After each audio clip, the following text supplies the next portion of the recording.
we'd like to welcome you, ladies and gentlemen, here to Fabric Chicks at Noon. We've got a lot going on. We're actually trying to kind of refocus and find some new fun projects for you because we've been working. My phone says that I'm live, but it's not showing me where the feed is. So we've been working on some new samples and some new projects. Hey Michelle, hi Kathleen. So we've been working on some new projects kind of behind the scenes. So there's like probably 6 projects in the midst of being done. But we've had several of you that have asked. Hi Christy, Lee, and Mercy. Hey Mercy, I sent you an email. So respond to me and tell me if those dates work for you. Or you can let me know right now, the 21st and the 28th for the 7-block wonder. Hey Anna and Carolyn. Oh gosh, Carolyn, is it smoky where you are? Kind of trapped there in those mountains. Hey Marilyn from Alaska. Okay, so how's your hearts going, Marilyn? You can post pictures so we can see. Mary. It would be so exciting. And Mary Kathleen. V. Oh my gosh, so many of you. And Louise. Well, I'm glad you guys all joined us today. We're going to kind of do a review because we've had a lot of people who have said that they don't know how to do bindings. You know, like when you actually finish a quilt and you want to put the edge on to frame it or finish it, or maybe not frame it and you want to just pull the edge over. Oh, I meant to bring my Tahoe down. Okay, Roger, do a quick tour of the shop while I go get the Tahoe so they can see what the finished edge looks like. I don't know, just walk around the shop. Good afternoon, everybody. I'm no good at this, so I don't know what to tell you.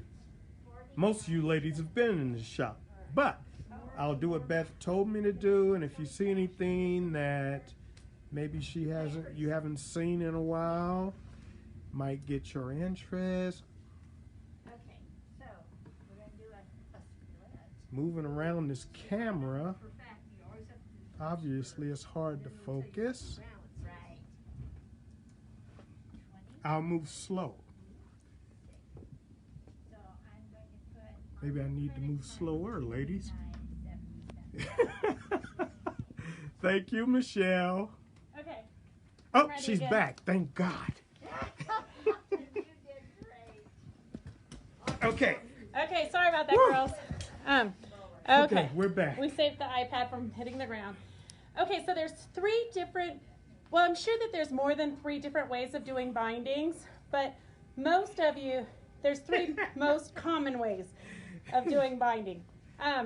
Okay, so today I'm going to kind of show you the 3 different ways, and then over the next week or so, oh, that was a long trip up the stairs. Over the next week or so, we're going to do demos, and I'll be posting it step by step on Facebook so you can reference it if you can find that post. Thank you, all you ladies, for being so kind to me. I appreciate it. So this quilt here has a facing. So basically what it is I pulled the quilt edges to the back of the quilt, kind of like when you do clothing. So that's, can you see it, or do I need to step back? I can see it. Ladies, do you see it? So this one I have a triangle sewn here to tuck the 2 edges into. How's that? So this is what they call a quilt facing.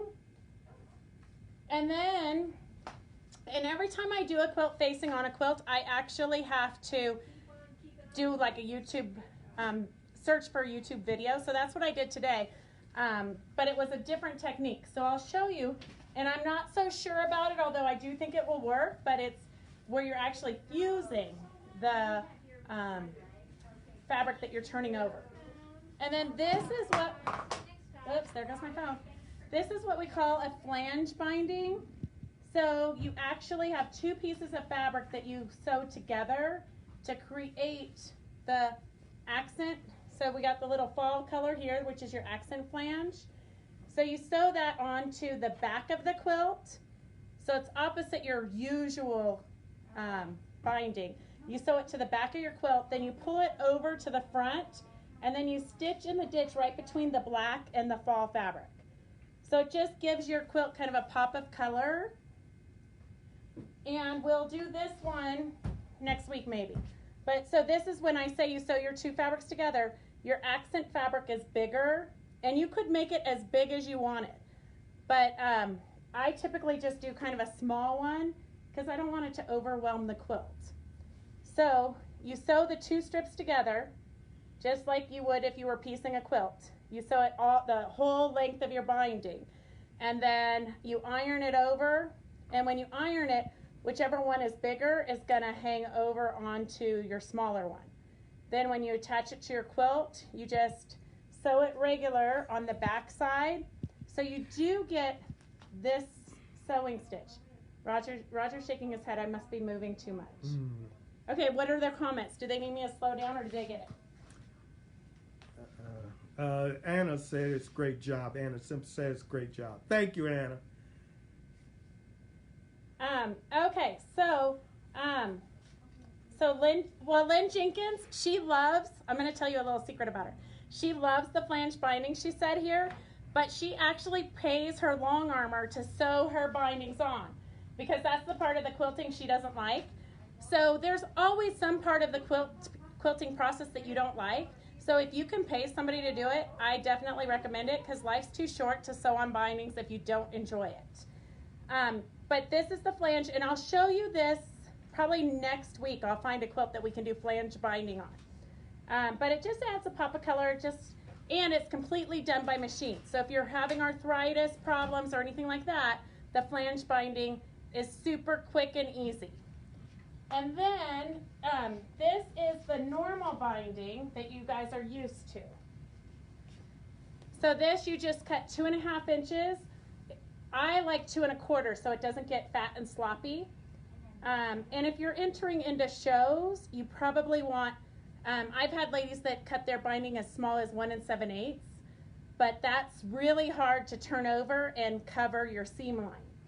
So this is what we typically see most often, and you would cut your 2.5 inch strips, the width all the way around the length times the width of your quilt, and then attach it to the front side and then fold it back. And then I always do mine by hand just because I think it looks nicer and I enjoy the process of hand applique, and it's kind of like you don't have to think, so you can just watch TV. So this is the most popular kind of binding. The flange binding, what? Lynn Jenkins, oh no, you told on me. Oh, sorry, Lynn, there's no secrets at Fabric Chicks. Norma Jean said hi. Oh, lay the binding on like you would sew it. Okay, so for this one, Marilyn, I don't know if you can see because he's up here. So here is my quilt. I would sew it on to the back side, and I will demo it like step by step later on as I get it. I have to finish a quilt first. I was trying to get a soldier quilt done really quick this morning so I could sew the binding on and show you guys how to do it, but it didn't get done. So here it is. Here's my flange with the accent.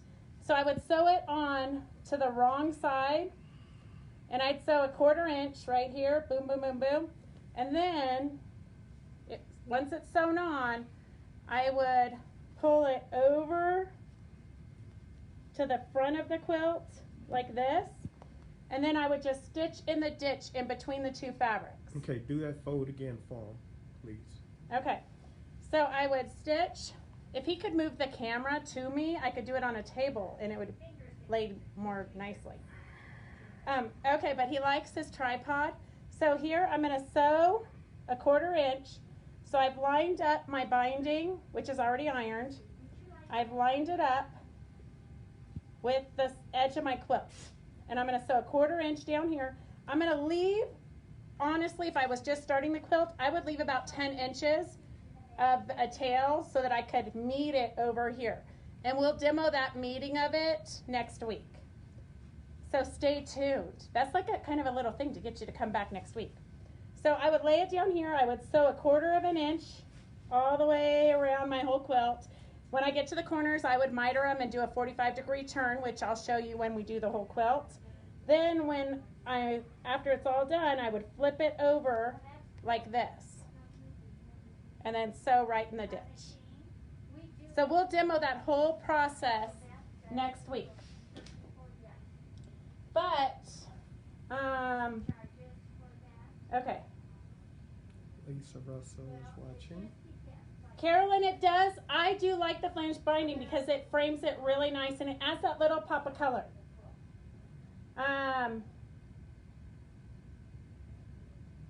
It's easier Yes. to say Lisa Russell than Cordano Way. Hey, Lisa, Roger's always so excited when he sees you pop on here because he knows you. I pin it typically. If I'm at home, I clip it because all my clips are at home. It's kind of hard because if most of my personal sewing supplies that I use all the time are at home. But when I demo, I'm demoing at the shop, so I should have 2 sets. But it's kind of like when you have 2 houses, what you need is always at the other house. So we just kind of make do here at the shop because I rather have everything that I really kind of need at home because that is really where I do most of my sewing. So today, I'm just going to kind of give you an overview of facing, and I haven't done it completely, so I'll post the pictures of all the steps. I'm not so sure it's going to work, so I don't want to do it live on Facebook, but I'm pretty sure it's going to work, so I'll post the pictures. But typically the binding encloses the edges of your quilt. But when you're facing, it finishes your edges by pulling your quilt to the back side. So it's not going to frame it, it's just going to be your quilt without stopping, if that makes sense. So like if I did a binding on this, I would have like a brown binding all around it. Here, show them this. Here's another art piece. And the brown binding stops the entire quilt. So it frames it, but it stops it. So this is just a regular binding that I sewed onto the front and I pulled to the back and hand stitched it down. So there's lots of choices. You just have to decide what look you want. And I do a lot of times just like it to be framed, but this is what it would look like if you face it. So when you face it, you're pulling it to the back side of your quilt. And I know I probably need to do like a Zoom class for all you ladies who have quilts piled up waiting for the binding, because I know that's how a lot of you are. Not Lynn, because Lynn pays to have it done. So when she drops it off at the quilters, it comes back and it's done. But a lot of you have quilts piled up waiting for the binding, and the binding is like the easiest part. Just get that bad boy done. So here's what, I don't know, I had a cheat sheet with notes. Okay, so here's what I've done, and I've got a quilt. So this is a little wall hanging that I made. It's got some silk fusion here that I cut out and used as appliques. And then I used a photo that was just lingering around one day. And I tried to do some thread painting, but then it gave Gracie little hairy arms. So I decided not to wreck her face. So it was just kind of an experiment. And then it's got cork in the background. So this was just loose silk fibers that I bonded together.